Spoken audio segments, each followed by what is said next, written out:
Shalom, Bapak Ibu Saudara yang dikasihi Tuhan. Hari ini Jumat 17 Oktober 2025. Renungan Mana Surgawi pada hari ini berjudul Dendam Tanpa Batas. Firman Tuhan diambil dari 1 Samuel 31 ayat ke-8 sampai ke-9. Ketika keesokan harinya, orang Filistin datang merampasi orang-orang yang mati terbunuh itu. Didapati mereka Saul dan ketiga anaknya tergelimpang di pegunungan Gilboa. Mereka memancung kepala Saul, merampas senjata-senjatanya, dan menyuruh orang berkeliling di negeri orang Filistin untuk menyampaikan kabar itu di kuil berhalanya dan kepada rakyat. Oliver Cromwell adalah tokoh penting dalam revolusi Inggris yang menggulingkan dan menghukum mati Raja Inggris Charles pertama. Cromwell meninggal secara damai pada tahun 1658. Namun, ketenangannya di dalam kubur tidak bertahan lama. Sebab ketika monarki Inggris dipulihkan dan Charles II naik tahta pada tahun 1660, balas dendam atas kematian ayahnya menjadi prioritasnya. Meski Cromwell telah meninggal 2 tahun sebelumnya, raja baru tersebut tidak membiarkan hal itu menjadi penghalang. Charles II memerintahkan penggalian jenazah Cromwell dari makam kehormatannya di Westminster Abbey pada 30 Januari 1661, tepat di hari peringatan eksekusi Charles pertama. Jenazah Oliver Cromwell bersama 2 tokoh penting lainnya digantung dalam eksekusi simbolis. Setelah itu kepala Cromwell dipenggal dan dipasang di atas tombak di depan Westminster Hall, London, sebagai tontonan publik. Kepala Cromwell tetap di sana selama lebih dari 20 tahun, bertahan menghadapi hujan, angin, dan debu jalanan, hingga akhirnya jatuh akibat badai sekitar tahun 1685.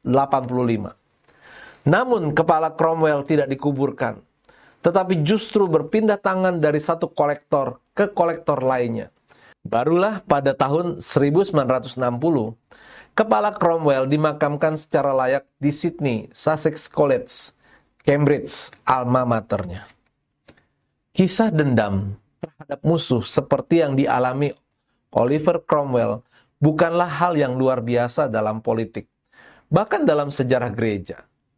Dendam kadang dilampiaskan terhadap orang yang telah mati, yang dianggap sebagai musuh. Itulah juga yang dilakukan oleh orang-orang Filistin terhadap Raja Saul dan anak-anaknya, termasuk Yonatan, sahabat Daud yang saleh. Tatkala orang Filistin berperang dengan orang Israel, mereka berhasil menewaskan anak-anak Saul dan banyak orang Israel lainnya. Sementara Saul, karena tidak ingin dipermainkan oleh orang Filistin, jika tertangkap, memilih mengakhiri hidupnya dengan cara bunuh diri. Keesokan harinya, ketika orang Filistin memeriksa orang-orang Israel yang terbunuh, mereka mendapati jenazah Saul dan anak-anaknya. Lalu orang Filistin memenggal kepala mereka, sementara badan mereka dipakukan di tembok kota Bet-Sean. Ini adalah penghinaan besar kepada seorang raja dan anak-anaknya. Tetapi itulah cara orang Filistin memuaskan dendam kepada musuh mereka.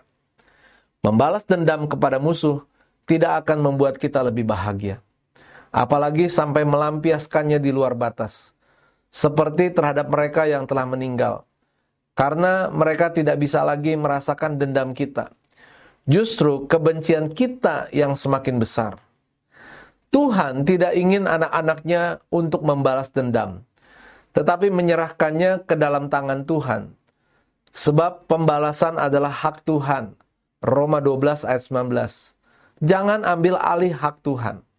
Biarkan Dia yang bekerja untuk membalas perbuatan musuh-musuh kita.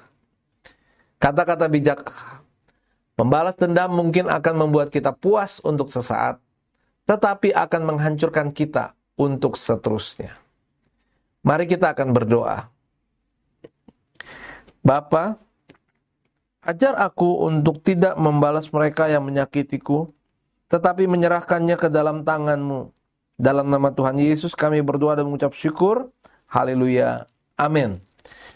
Bapak Ibu yang diberkati Tuhan, mari menjadi berkat untuk saudara kita yang lain dengan cara menyebarkan link Renungan Mana Surgawi ini kepada mereka. Tuhan Yesus memberkati.